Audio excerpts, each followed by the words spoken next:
We're stuck in the rain and there's nobody around.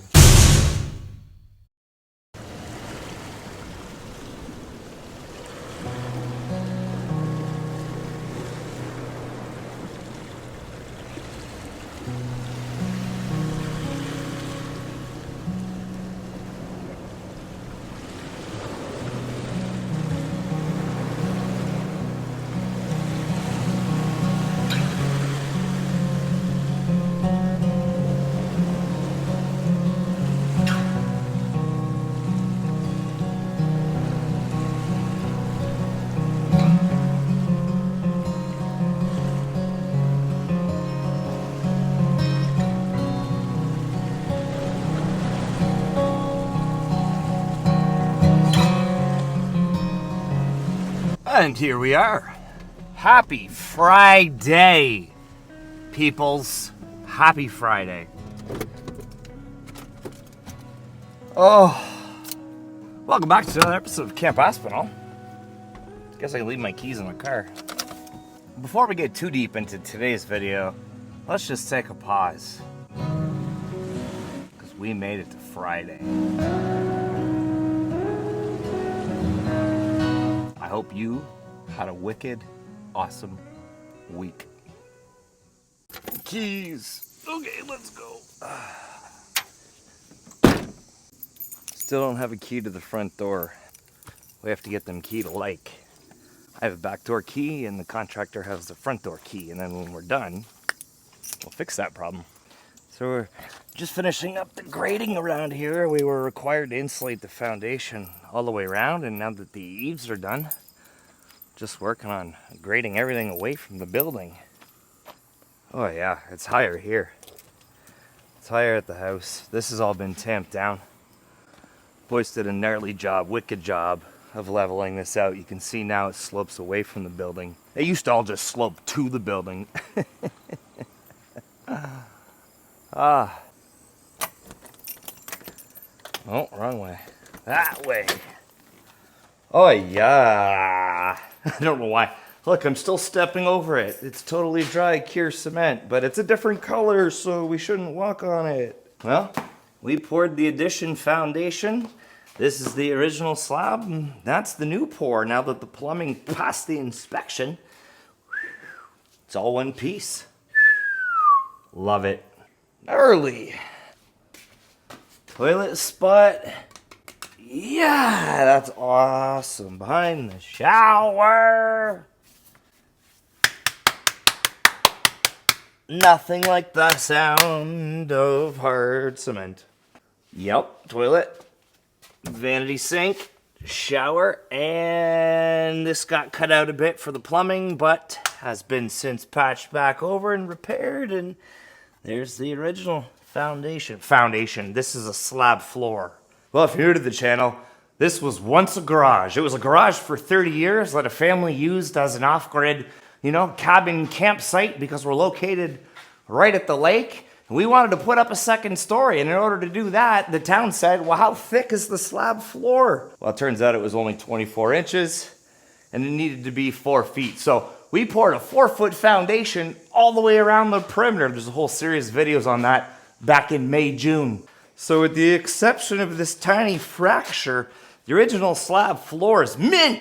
And all we had to do was dig all the way around the exterior and pour a 4-foot foundation and install these posts and beams to hold up the second story, because this is all open concept. No beams! You'll notice these ceiling trusses are actually perpendicular to these ones. These ones are, I think, 2x10s or 2x12s. And these ones are 2x8s or 2x10s. They're 2 inches shorter anyway. And they run the other direction because there's actually dormers upstairs in the ceiling that's holding all this structure from above, underpinned to the exterior walls, supported on the load with the big posts there, and then 4 feet underground. And we did manage to keep this original post, this original beam, and this wall is actually original, with the exception of the addition we put at the back, because we bumped this out 4 feet to make room for the new stairs. and the services, this is where all the plumbing comes in from the street, didn't exist before. Not only was there no bathroom before, but when we took possession, there was a tiny attic loft and a mattress, like a box spring mattress up there, and a poop bucket. That's what we found. So, camping at the lake. Not anymore. Toilet and a toilet. There's gonna be 2 bathrooms in this space. Let's go upstairs. Nothing's supporting these stairs yet. There's cabinets that are meant to be built there that are gonna hold these up. I don't know if we should be walking on them, but that'd make a great video, wouldn't it? Well, nice to see all the vents all tied together out the roof. Sawhorses are here. Some more framing needs to be done right in this space. There's gonna be a shower and a toilet here. This is the ensuite bathroom. So what was formerly a 400 square foot garage that people were sleeping in like a cabin bunkie is now a 750, 800 square foot on the grid cabin at the lake with this massive 300 square foot primary loft upstairs with its own ensuite bathroom, shower, and toilet. There's where the hydro stack comes in on the original wall right there. Can you see? Zoom out right there. What a debacle that was. In February of 2023, we got nailed with a nasty winter storm. The temperatures were mild, then it froze, and then it got windy, so trees came down. And we didn't own this property then, but a big tree out front came down, landed on this very roof. Well, not this one, but the original roof that we stripped off, and it actually crushed that hydro stack. So when we actually took possession, there was a panel and a stack, but it had been crushed by a tree, and so there was no working hydro services. Due to the changeover of name, we had to have an inspection done, and that's where we learned all the electrical material had come across from Detroit because we live right at the Canada-US border. There's nothing wrong with that material, but it doesn't satisfy Ontario law. So we thought we were getting a small garage with hydro. We ended up getting a small garage with a poop bucket and a Michael Jordan print from 1993. All these individual roof trusses were all lifted up here with a crane. And we had them engineered and designed so that this primary loft bedroom space would live within the truss system. So this all goes underneath the floor, and we've got the vaulted ceiling up the top with the ridge vent all the way along. Too hot, too hot. We gotta go downstairs. All right, it's like 20 degrees cooler down here. Fresh cement, that's why. And this door's wide open. That's why. There's a nice breeze, actually. So this beam at the top, this is actually where the garage door opening was. It came to approximately right here, and we decided to go with the patio door. But we had the building itself grandfathered in by the building department as a garage. And so we were allowed to put on this addition. Pros and cons, right, to tearing it down, because in hindsight, the place was a tear down, but having it grandfathered in meant we could circumvent some things. That's the direction we chose. I'm glad that we did, because we've got some of these original 30-year-old bones, the original post, and it just makes for a cool story to tell. IMO, and the fact that we were able to bump this out 4 feet, so the original footprint is still the garage space. I think it's cool, and it's got a cool story to tell, especially if you go on Google Street View and scroll back in time. You can see how it's changed. And if you want to know about waterfront property, I think the house next door was listed for about an hour before it sold. So, no, it was a week, but the market's hot and we live near the lake, and that's fantastic news for us that the place right next door just sold for over asking price. In under a week, too. Oh, crap, though. Do you think they're leaving because of us? No. We talked to her. She's doing the fire mentality thing as well and finding another piece of property that allows her to cash out of that mortgage. So, winning. I mean, she's got enough equity in this place right here. She said she's moving up north and paying cash for her next place. So, congrats to you if you're watching. We'll miss ya. And if you're the new people and you're watching, well, sorry. I'm just kidding. We're not hard to get along with. Steph is, though. Well, for those of you that have been here a minute, Bear with me while I tell the story for all the newbies, because we have quite a few this summer since our vlog streak began. This property once began as this vacant garage on this double wide lot. That's one of the things that made this property so attractive to us when we began.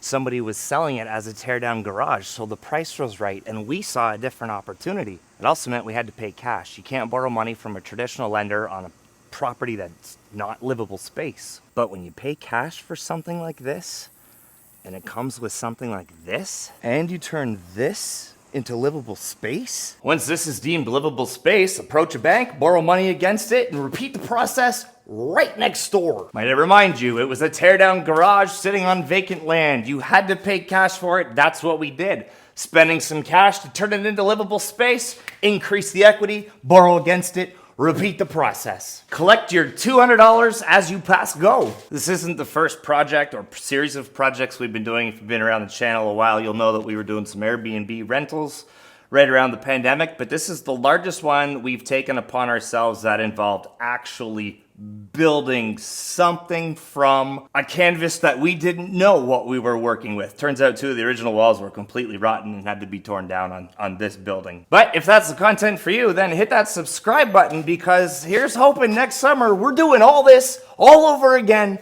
right next door. And if we're not, it's just because we've moved on to bigger and even better things. So subscribe and like. Okay, too hot. I gotta go. I gotta get out of here. It's end of day. It's end of week. It's Friday afternoon. Let's go to the lake. Well, we're at the lake, but our cabin, let's go to the dock. One of the things I love about living around here is this property. It's got beach rights to a shared beach over there, but it is only shared by the people that live on the street. So it's not a public beach, and everybody takes responsibility for it. But the biggest benefit of that is you have a beach, but you don't pay waterfront taxes. So the beach is just there. Just hang a left at the stop signs right here. Here she is. Hello, gorgeous. So yeah, like I was saying, waterfront, but without all the headaches of waterfront erosion and without the taxes of waterfront. And you share this with your friends and neighbors.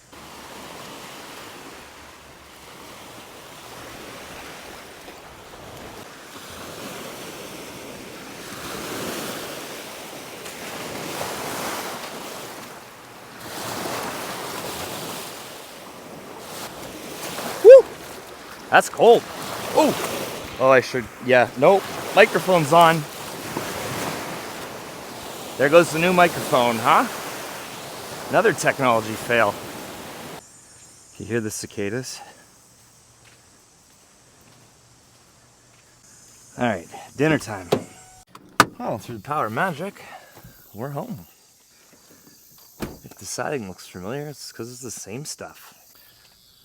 This one's a heck of a lot taller though, because we live in it, and I had to build a sky castle deck up there, so, I mean, you have to, around over top of the hot tub space. We're back. Hi, Stevie. We're giving the new friends a tour. This is where we live. But that's the best part. Let's go there. I never take this view for granted. 180 degrees. Let's see if our frog friend's back. Yep, did you see him hop? I did. And if you haven't figured it out already, that's west, so these face sunset. Oh, I can feel the UVs hitting the planet today. At least hitting my skin, that's for sure. Oh, and this is our dock. It's not a deck, because by law decks have to have railings, so make a dock. With a view. Yep. Oh.